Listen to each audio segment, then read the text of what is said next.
We arrived at Yellowstone National Park ready for 5 nights of camping. We didn't make it very far before we spotted our first buffalo walking down the road.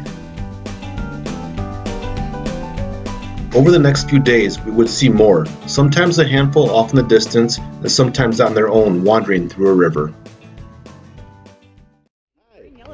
We're at Yellowstone National Park on the north rim of the Grand Canyon of Yellowstone.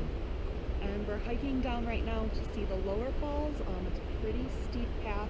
They said it descends about 600 feet within about a half mile. So we're just going to take it slow and enjoy the scenery. Our first hike at the park took us down a steep path to see the lower falls set in the midst of the canyon. The hike was beautiful, with something new to look at after every turn.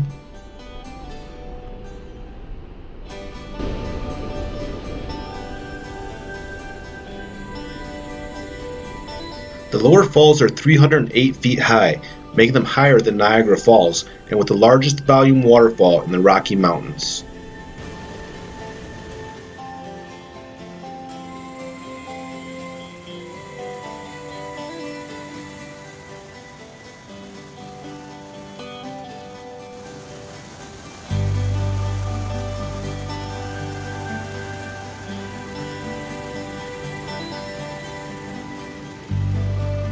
The canyon, known as the Grand Canyon of Yellowstone, is 1,000 feet deep and about 24 miles long.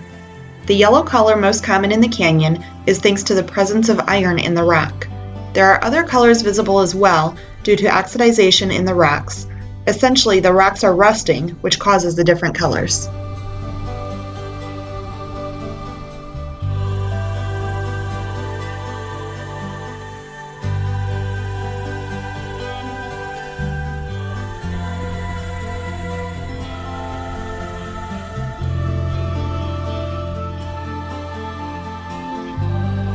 Yellowstone is a unique place. Due to the geothermal features present throughout the park, the Yellowstone caldera is the largest supervolcano in North America and is still very active.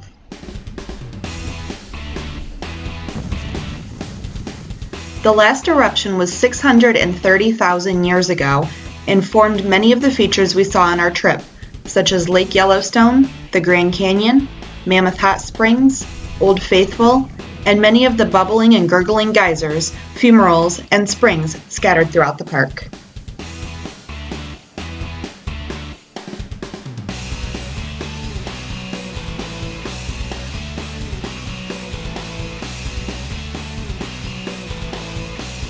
We took a guided hike one afternoon around the geyser basin at the base of Yellowstone Lake. The park ranger pointed out different types of geysers and discussed how they were formed.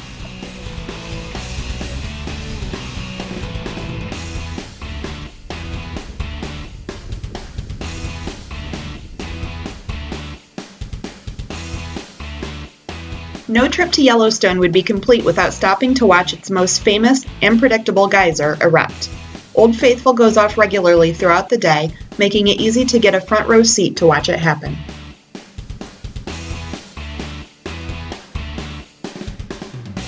Eruptions last from 1 to 5 minutes and occur between 45 minutes and 2 hours apart. The average time between eruptions has increased over the years because of earthquakes affecting water levels in the ground.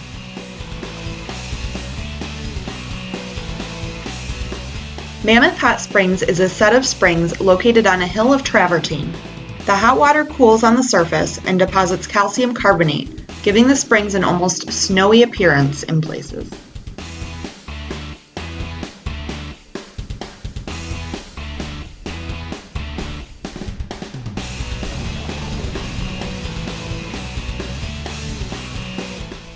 We're John and Lana Sutherland, and we're at Mammoth Springs in Yellowstone National Park.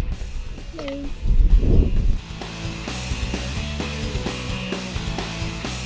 A long boardwalk twists and turns around the terraced springs, giving us plenty of views of the different geothermal features in this portion of Yellowstone.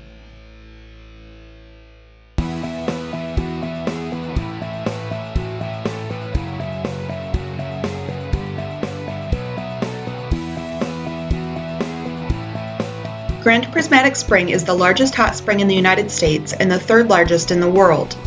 The rainbow of colors in the spring are due to microbial bacteria that lives in the water. Different types of bacteria thrive at different temperatures and also produce different colors.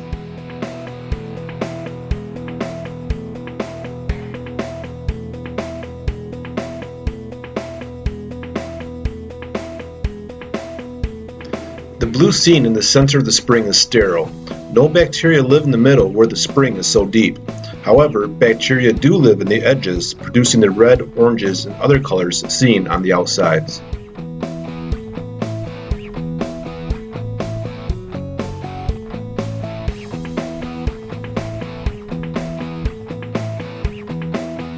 The springs, geysers, and other geothermal features of the park were amazing to see and experience. Equally as impressive was the vastness of Yellowstone itself. It was easy to see why Theodore Roosevelt named Yellowstone the first national park after his creation of the National Park Service back in 1916.